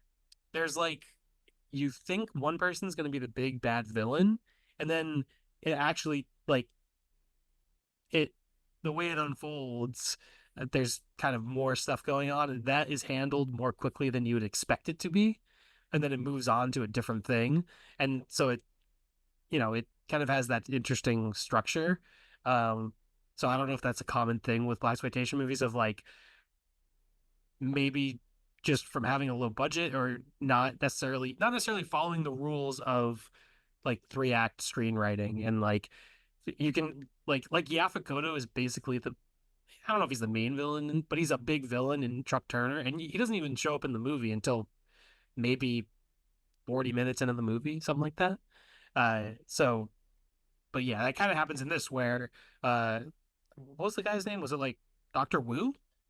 Right? it might be. Yeah, I I didn't think. write down. You're probably right. Oh, the fiendish Doctor Wu. Yeah. That's right. Uh, he just isn't in the movie at all, and then just pops up in the 3rd act, basically. And he's the Yeah. guy behind Anaconda, malt liquor. Sorry. Is Yes, this the? I think you're right that is probably a common thing that's being kind of parodied and exploited here in a good way. But sorry, I just got thinking about the Anaconda malt liquor gives you a little Richard. gives a little wizard. Yes. And the way that they get that, the conspiracy theory breakdown, that might be. I feel like I already said this like twice. This talking about this movie, but that might be my favorite part of the movie. It's so good. That part is very funny. Um, did did you notice? I don't know if I noticed this the first time, but there's like a Roscoe's like chicken and waffles origin story in the movie because it's like Yes. what is it? Roscoe's like donuts and something, Yeah. Um, and I and forget, but they've yeah, run they're out trying of to whatever it order. is, and they're Right. like, all we have left is chicken and waffles, and then whatever they're like, oh my god, that's genius! Like, and the guy's Roscoe, Yeah. very Yeah, funny. and they actually didn't even want it. They were like, "Oh, who does that?" And then the over in the background, I think you see him noticing. He's like, "Oh my god, I got it." Yeah, yeah, Um, yeah. that was funny. Very funny. But yeah, the conspiracy scene is very funny of all the ridiculous you know, uh Connections. yes, the ridiculous connections they make. Yeah, which Um is funny too because it cycles back to the beginning before it actually gets to the thing. It's like they're talking about. I don't remember exactly every connection here, obviously, but they're talking about these things. They get through like astrology and mythology and M and M's and stuff, but then they end up literally back at like the starting point essentially before they actually get to the answer. So they go in this giant circle, and half the time when they're going back and forth, and this is another benefit I think of like the rewatching for these types of movies is you notice that like half the time when they're going back and forth, they're not actually the points don't actually make sense. Like obviously they're conspiratorial, but even beyond that, like he's like, that's right. It's Mars, the Roman god of uh the Roman god of war. But if you take away the M and you turn it around, you end up with so what? And it's actually not the thing that it's a it's not. Yeah, yeah, yeah, it's like it's a ram, and then the ram is an astrological sign for this, and then it's a very yeah, it's ridiculous connections that don't make sense. Yeah, yeah, yeah. But yeah. But so and it's very funny. yeah, very funny. Uh, Also, completely forgot that we see what. Remember, his henchman starts drinking the anaconda juice, and then we see his tiny dick. It's What? I don't remember this. you don't remember this? They he starts drinking it, and they're back, and they're talking about it, and he has like the tiny little dick popping out of his pants, and they're like, oh my god, he's got a Yeah, they're all at the table. They're at yeah like the yeah folding table or whatever. Yeah, yeah, yeah, yeah. Oh my god, that's right. yeah. Completely Oh, forgot about that. Didn't I did remember too. that being in the movie. Yeah, So there crazy. you go. A lot of dick talk this episode. That's okay. That's hey, whatever. You know, this is hey. I'm just saying, this movie has a lot to do with dicks, making them smaller, like they can fit in a It box. does. You know what movie talks about dicks in a box?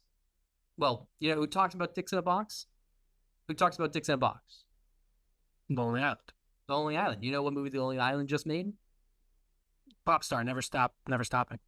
That's true. And one of the people in The Lonely Island is. Akiva Schaffer. And what movie did he just make? Hot Rod.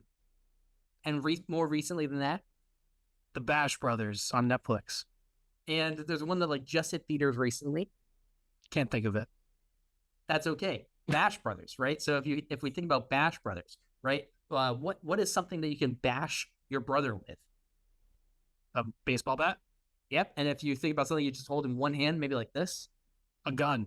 Yeah, right. And if you're doing that while you're not wearing any clothes, Sexual assault. all right. Oh. Anyways, Anyway. these two movies are So clearly connected. yeah, yeah. Based on the pure logic of that, of what just happened. Yeah, but there so the whole movie is about this dick shrinking poison. And I don't know if having it be a Chinese guy is the villain. And the whole idea was they were trying to make a medicine that makes your dick bigger. So I'm like, is it that this movie's commenting on blaxploitation movies being kind of racist, or is the movie just kind of being a little bit racist? That's a good question. It's hard where I don't think either of us know enough blaxploitation tropes and things to really say, but I think I would say it's possible that the movie might be being a little racist. Potentially. potentially, It's but possible. it's pretty ridiculous and funny anyway. But also, this dick tricking thing became so in like I don't know a big thing of blaxploitation movies. I think is like they're sort of a power fantasy most for black people, but mainly black men, because most of the main characters are men. Although there are like Pam Grier movies and like Friday Foster and stuff where there are female main characters, but like it's just a way of these are some of the first times in cinema that black characters were heroes and kicking ass and like fucking a bunch of chicks and like being the coolest guys. And I don't know. There's something about these movies being like empowering, and then the dick shrinking poison is literally trying to emasculate Yeah. black men, and so there's something there. Yeah. Well, and also it brings it Connections. back at the end. Obviously, they're fighting the government, right? And Yeah. literally the president, right? And so, Well, I think, Nixon. yeah, That was very funny. I forgot about that too when I was watching. I was like, "Oh wow, this is like, he's Nixon." He did like the peace signs while he's doing like kung fu and stuff. There's also a funny bit there when like it's an obvious stunt double and it's extremely yeah, obvious. Yeah. right. Um, but yeah, and so it's about fighting the government against that Mm. emasculation, right? And I think you're totally right that that's um, goes directly for the uh kind of that trend in blaxploitation, or I mean, really the purpose of blaxploitation to have that outlet of kind of mass no kind of positive empowering things. Sorry, I was forgetting the word. Empowering movies and obvious, and also not that this is necessarily the government but the system, right? I mean, this was only shown in 70 movies when it came out, and was only out for 2 weeks when they came out, and sorry, 70 theaters when it came out. I know. Originally out, yeah.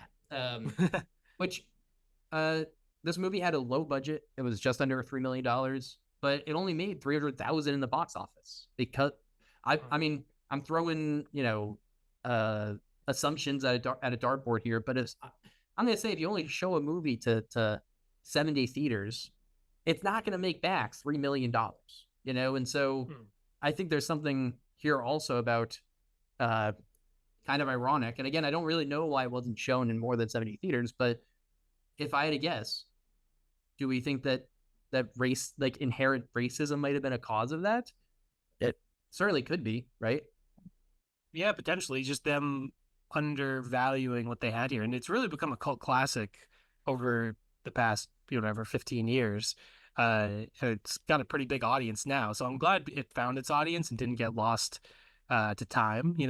But yeah, it is strange that this got. I mean, Tropic Thunder was just a year before, right? Like this, I don't know. You'd think this was a good time for this to come out. So yeah, they definitely fucked up in releasing this and probably missed out on you know on making more money on the movie, I guess. I don't know. Yeah. But also like way, Scott, yeah.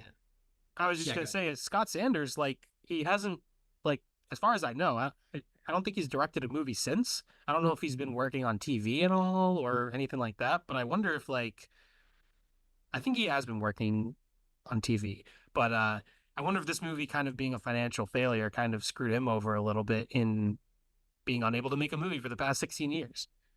Yeah. And again, like you can kind of think of, how that kind of even if it is like subconscious, right? This racial bias and racism that went into that may have gone into, again, I who knows whatever the causes are, but that may have gone into getting this so undershown and underrepresented at the time,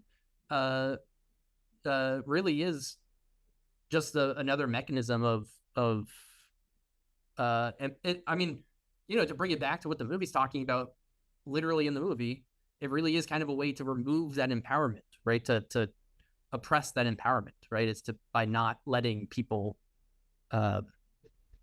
access it, right? So Right. Yeah. Well, interestingly, I looked. There was a Black Dynamite TV show It looks like it had 2 seasons. It's an animated TV show. Uh, I don't know what like channel it was on, but I can try to find that out. But I will probably check that out now. I didn't even know that that existed until just now. I looked. Scott Sanders is like the creator of it, so I guess that's what he Oh, did cool. after the movie. Nice. Yeah, then I don't see anything. I loaded up his Wikipedia here. I don't see anything for Yeah, him after that in 2014. So, yeah, but that's good that he was able to do that for a couple of years. And I hope I haven't heard about that either, but I hope hopefully it was successful and is pretty funny. yeah. I'm definitely gonna check that out now. I wish I would have watched it beforehand if I had realized that that was a thing. But Yeah, but yeah, one thing in this movie, there's a point where also the characters have hilarious names. There's Cream Corn. There's Arsenio Hall has like a little cameo. He plays Tasty Freeze. There's a guy Miguel Nunez plays Mo Bitches. Uh, so yeah, there's Chicago Wind. The Fiendish Doctor Wu, obviously. So there are some funny names, but uh, at one point, Cream Corn says like I'm running things, but he says it like all sing songy, kind of like I'm running things, kind of a thing. And that is sampled in a song by Earl Sweatshirt called "The Mint," with featuring Navy Blue, and that it's like right at the beginning of the song. It's right there, and I that's cool. forgot that it was in Black Dynamite, and then I watched. It, I was like, oh yeah, that's where this is from. That's neat. That's neat. Yeah. Um, So I wrote that down. I wanted to say it on a podcast. I don't have anything else to say about it. It's a good song. Go listen. People go listen to it. yeah, and also I guess this probably is not the case for people listening to the podcast, but if people know that song and don't know it's from Black Dynamite, that's pretty cool. Again, that probably doesn't apply to anyone here, but Yeah, right. I'm sure there's people that know that song that don't know what that is Oh yeah, sampled from. definitely 100%. Yeah. And yeah, and then when I brings back to the movie, they kick some ass on the Kung Fu Island. There's also like a fire. I don't forget who's on fire. Someone's on fire, and Oh it's like a yeah, really bad CGI fake fire. Do you it remember was this? the fiendish Doctor Wu. Oh, is it Doc? Okay, yeah. Yeah, because I wrote down just before he gets lit on fire. Do you know Black Dynamite had cut his arm off with the boomerang? He throws it Yes. before he enters the room and whatever. Yeah. But then he hits him with the arm. And Yeah. do you know what other movie someone rips off someone's arms and hits them with them? Oh yeah, Naked Gun, the The new one, the Naked new Gun. Naked Gun. Yeah, Yeah, they do double, both two arms, right? two Yeah, arms. yeah. Yep. So very strange that both these movies. I'm not saying that there's a connection. I'm not saying that the deep state is behind it. I'm just saying. I'm just pointing stuff out so that people can make their own conclusions. That is funny. Uh, but yeah, I did notice the CGI fire, and that was one part of the movie where I was like, that is out of place because there was no bad CGI fire in the 70s. It would have that wouldn't have happened. It would just be practical, right? Well, yeah, yeah, it would have just been like a guy in a suit on fire, I Right. guess, or it would have been probably a wide shot. He like falls into like a lake or something. Yeah, yeah. But yeah, like so that was the only thing in the movie where I was like, I didn't like. It didn't fit in the parody and in the pastiche. I can But definitely see that. yeah, so the Kung Fu Island stuff is mostly pretty awesome. And then they're at the White House and Richard Nixon's behind it all, and the ghost of Abe Lincoln like saves Black Dynamite's life, which is pretty hilarious. Yeah, well, because Nixon's about to shoot him with John Wilkes Booth's gun. That's Yeah, hilarious to think that that's like on display at the White House. do you think it? I don't know if it really is. I don't know, I'm but sure also it's crazy. not, but Yeah, it's probably not. But crazy that in this reality, it was on display and loaded. yeah, yeah, that's funny. That is funny. Uh, Also, like on Kung Fu Island, there's like American flags and like Confederate flags also. yeah, that's right. So they don't get too much in like obviously it's a comedy and it's a parody, but like clearly there is the government is trying to make our dicks small. And also, I mean, it wasn't Nixon, it was Reagan, but like putting drugs in the black Right. community, like the government, basically allowing that and doing it. Uh, that is also like it is just a hilarious movie and it's silly and ridiculous, but it does feel like there's more going on underneath all the comedy as well. And there's a lot of satire and, social commentary as well. Definitely. Like with the government being the ones that supply drugs to people and stuff, right? Like with that one cop that was actually part of the drug deal, right? And all this stuff. Yeah. And with, like you said, the unwitting testing of I forget, in real life, was it there's It a was like really yeah, there's a really famous case of it in the town. I think the Tuskegee syphilis experiment you're syphilis, talking yeah. about. Yeah. That was like Yes. I think in the 20s.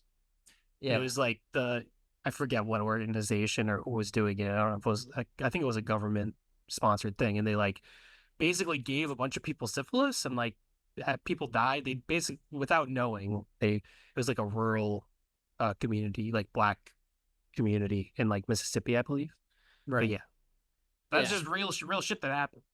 Right. And so it's like, I think this really is drawing on real experience, real traumas that the black community has faced in the past that it wants to address. And one way of doing that is comedy, right? I mean, uh obviously you don't make it as over, you don't want to make it like super, um I don't want to say you don't want to make it poignant, but you don't want to make it super depressing because you're trying to make a funny comedy that can also draw attention to it if people think deeper. But yeah, I think it's definitely drawing attention to the real stuff that the black communities have faced, right? Yeah, it's great to have like there's always a thing in comedies where it's really funny and then the third act has to get really serious and then it's like there's like 30 minutes that just aren't funny at all. And I think this movie does a great job of just being absolutely ridiculous and hilarious throughout, and the commentary is still there. Like obviously I'm just thinking of weapons because it's new, but that's another example where there is like thematic depth and you can like interpret it in many different ways, but it's at its you know on its surface it's just a really entertaining, exciting, thrilling movie that's enjoyable to watch. And I think that is, I mean, not that every movie needs to be that. There's space for different types of movies, but if you're making a comedy or horror movie and that's what you're going for, like I like when movies stick with it and they trust the audience that like, oh, I don't need to change this in order for people to understand the themes. You know what I mean? Like you can still keep this as a ridiculous parody and still have themes underneath that. And same with the horror movie. You can still have it be a thrilling horror movie without needing to, underline it and change what you're doing. Yeah. And I mean, in reality, the themes and the things that people take most out, right, are often those more like nuanced metaphorical things, because partly because the movie's just better. Not that it always is, but often the movie, like this movie, is better for not being so, for not necessarily trying to be, like you were saying, in the last 30 minutes, diverting to something very serious and taking us out of the comedy, right? And since this movie's better for it, I think it's become a cult classic and people think more deeply about the movie. Whereas a movie that might be more uh, turned to that depressing era in the end, right? Like it might be more forgotten and people might not think as much about it, even though it is more direct. So it might seem like it's a better idea to get people thinking about that stuff that you want to draw attention to. It might actually do the opposite, right? I don't know. Yeah, I just talk about movies, but yeah. I always think there's like in a lot of comedies there are those moments where it's like, oh yeah, this is like the 20 minutes where they have to, get in a fight and then this guy's all sad and it's like not as funny as the rest of the movie. It's like, oh yeah, this is the lame part of the movie. But this movie doesn't have any of that, which is great. Right. I mean, also this movie and another weird connection between these two movies. Just saying, they're both exactly 85 minutes. Oh wow, there you go. In and out, no fluff, no bullshit. Right. Which I think is a weird connection between the two. And I'm just saying that if we start connecting dots, we'll start to see the reality. I don't know. But also I actually do think that the two movies just both know when to, you don't need to draw it out, right? They're back to back, wall to wall humor the whole time. You don't need to drag it out to 2 hours or 2.5 hours, right? People get No way. exhausted. Yeah. Yeah. Definitely, especially with the frequency of jokes. The more frequent you have the jokes, probably the you don't want to stretch the movie out too long. Right. That's kind of something that happened with like the first Ted, which I love the first Ted, but then the second Ted I don't really like very much, and it's like the second Ted's like 2 hours long. I'm like, this movie did not have to be 2 hours long, but anyway, that's Right. just random shot at Ted 2, but um, yeah. Also, the name of this episode is the Naked Dynamite, but if we had gone with Black Gun, there's a movie called Black Gun starring Jim Brown, I think, the football player and actor and activist, which I haven't seen, but that is a blaxploitation movie. So that would be kind of funny, I guess. I don't know. Another connection for the conspiracy web. Yeah, I'm just saying we start to connect all this stuff. Maybe that I'll have to try to make some the YouTube thumbnail. No, that's way too much time. But You could do the a board with all the lines connecting things. yeah. Yeah. All right. Well, I don't know. I mean, oh yeah. Also, like Richard Nixon uses like nunchucks. Yeah. And also the first, like his wife, like the first lady, calls Black Dynamite like a slur that I don't think I've ever heard before. I'm not gonna say it because I think it's a slur. I don't think it's a word I should be saying. But I don't know. Yeah. it's two words. It's a phrase, and I was like, wow, that's a creative racism. Like not creative, but a type of deep racism that's like, wow, that's something I've never even heard of. Yeah. Yeah. That's interesting. I can't say I exactly remember that line, but yeah.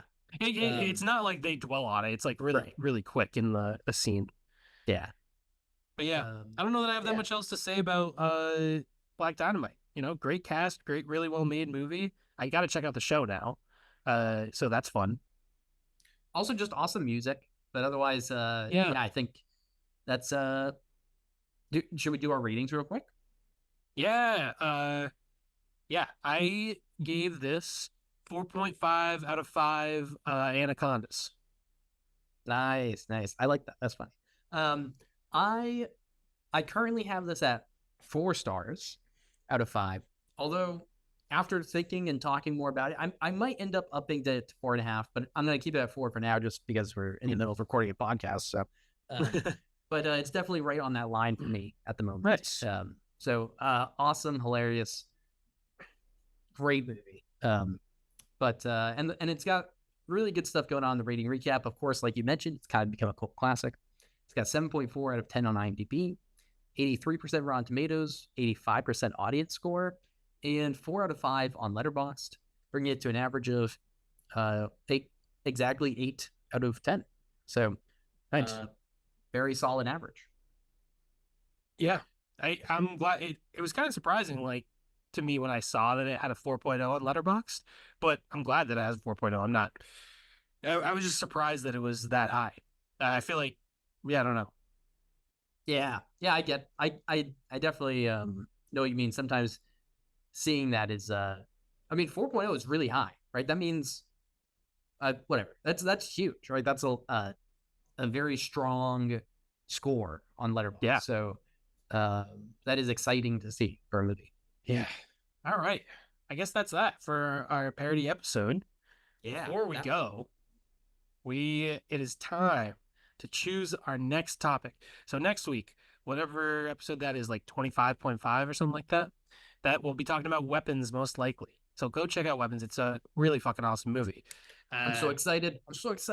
Guys, if you guys are like me and you haven't seen it yet, don't do this to yourself. Just watch it. Come on. What am I doing? Yeah. And it's a really good theater experience. So, nice. Yeah, I don't know what the hell you're doing, Ryan. Get out there and watch the movie. Everybody around me has seen this movie. It's insane. So, yeah, it's okay. I'm fine. I can tell. Time for our next topic. If you're on YouTube, you can see I have the cup.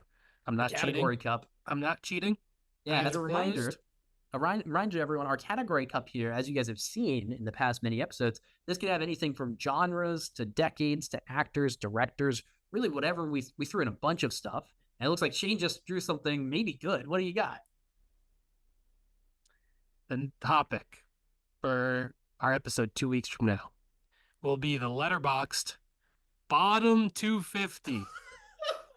One of the two. Look at this. It's got it right there. It's on the camera. bottom 250. One of the 250 worst rated movies on Letterboxd. This is we've had it too good for too long, Shane. I guess we have. We've been picking a lot of good movies, and all right, we're gonna have to pull this up. All right, let me see. I want to see if there's any movies on this list that I genuinely like. Hey, that's funny. Disaster movie. We just mentioned that a little bit. Oh, War of the Worlds is already number 6. That new movie. Yeah, that's insane. I've been oh man, I've been thinking about that movie a little bit. I'm just gonna say, it's been on my mind a little bit. Oh, no reason. Don't worry. So I'm looking, and of the movies I've seen on here, none of them really speak to me as something that I'd want to watch. The only one that I might want to rewatch is Tiptoes. Oh, the one where Gary Oldman plays a little person. Sorry. Yeah. They don't know. Yeah, you can say it. Yeah, go ahead. One of the most terrible movie, insane movies I've ever seen. Just a completely crazy movie. You know, I just watched a movie on here. I didn't mention it at the top of the episode because, well, it's a movie in the bottom 250 of Letterboxd. It's not what I was going to recommend to people, but I just watched a movie called Jurassic Shark. When I was in Pennsylvania, my buddy Dustin and I watched Jurassic Shark together as a so bad it's good movie, and it was pretty funny to watch. So there is an option here where we get something funny. There's some stuff here that will not be funny, like no matter how bad, like The Open House. That's not going to be a funny bad movie. It's just going to be bad. So there's stuff. Wow, dude, the 2011 Green Lantern movie is on this list. It has a 1.6 on Letterboxd. That's crazy, right? I didn't know the movie was so reviled. I've never seen it. The Borderlands movie that just came out as a 1.5 average. That's insane. Yeah, that one got really bad reviews. That one did. Now, could I do? I'm not going to necessarily do this, but just thinking, I had just watched Jurassic Shark. Could I just make you watch Jurassic Shark? That's an option. You can. I don't know if I'm going to do that, but if you think it's worth talking about on the show. The problem is, it's one of those things where it's funny because it's so bad. At times, it's so bad it's good. Also, at times, sometimes it's just so bad that it's bad.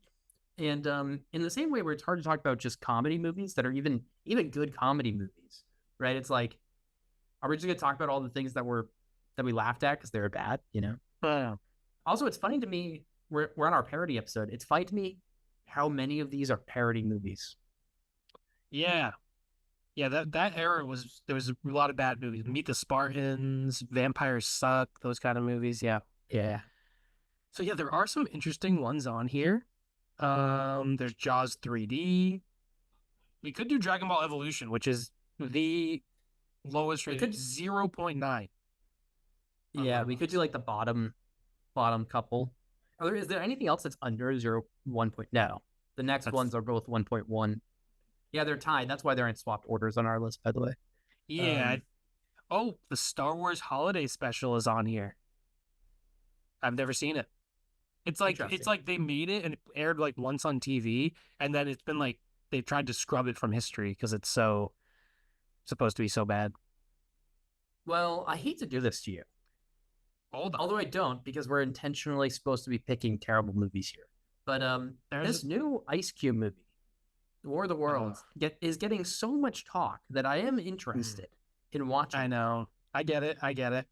And so that might be what I end up doing. I'm going to say right now, there's a strong chance. Don't lock it in yet. I'm not. We can look through. Wow, the Donnie Darko sequel is on here.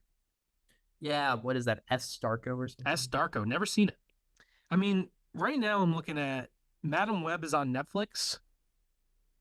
And Cats is on Netflix. And I feel like those are two of the biggest, So Yeah, bad it's good good. call. Laugh at them Yeah. movies. Also, Green Lantern is on Max. The poster for Cocaine Shark looks kind of awesome. Cocaine Shark? Yeah. I didn't know that was a thing. 76 minutes Cocaine Shark. I kind of on like Tubi. that. I kind of like that. Also, also the background picture for it Wow. kind of that looks like a practical effect shark. Cocaine Shark. Oh man. All right, we had a long deliberation. It was really difficult to pick one of these piece of shit movies. They're probably all terrible, but I've come to the decision. Cats, 2019, directed by Tom Hooper. You know, musical based on whatever movie based on the play and musical. It looks like it could be entertaining, bad, and so that's what I'm hoping for. There we go. And I'm picking the pretty much brand new movie that's getting completely dunked on. War of the Worlds, directed by Rich Lee, starring famously Ice Cube. Um, yeah, this is it's getting a lot of hate. I'm very curious what's going on with this movie. I wonder if it can really be that bad. So we're gonna find out. Now, here's the thing: I just locked in Cats, and now I'm thinking, do I want to watch Cats, or should I pick a movie that I actually think might be good, but we'd be forced to rent it? We're in the bottom 250 Oh, I of don't think that. movies. Oh yeah, I don't even think it. Yeah, you're right. All right, Cats. It's not gonna be. None of them are gonna be good. Cats. You're delusional to Cats. think that you're gonna pick a good movie. I think I could have found one. Well, you didn't. So next time, you know what? Maybe Cats will be good. Maybe Cats will be good. If you decide that you think one of them will be better, you think one of them will be a good movie, let me know and I'll watch it before the episode, and we can address it at the beginning as a quick little thing. Okay. All right. That sounds good. All right. Anyways, Cats. this is going to be our episode. And you know what's fucked up too? I'm probably gonna watch fucking Madam Web. I'm probably gonna fucking watch it. I've never seen it before, and now I have to. Your most recent 4 at the beginning of like the next episode will be 4 of the bottom 250 movies on Letterboxd. Potentially. It's possible. But our next full episode next week, of course, we'll be talking about weapons. And our next full episode, as you now know, we'll be talking about cats and War of the Worlds. So naturally, we're calling that War of the Cats, mostly because it sounds like that would be a pretty good movie. That sounds like it'd be better than either of these. Yeah. So join us for our bottom 250. Honestly, if you want to watch these movies, that's great.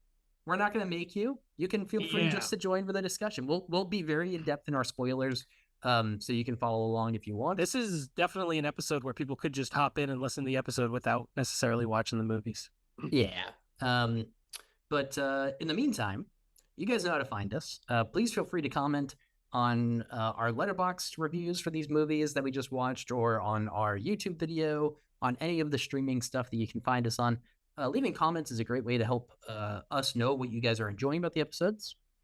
Share these episodes so that, people that you know and that you want to enjoy this can. And and our Letterboxd is kind of the most popular place for people to find us, because we have all of our links there, so you can go there and click on everything else. But that's pretty much it. Yeah, and please, people, get online and sign the petition to release the Crane list. Yeah. The Crane list. This is a huge thing, the Crane from the Naked Gun. Release the Crane list. Yeah, it's been too long, right? Remember that Crane is no longer the innocent Toy Story Crane, right? So please, he's not the Crane we thought he was. We've been deceived, and we need justice. Yep, I agree. Don't forget to mind your movies.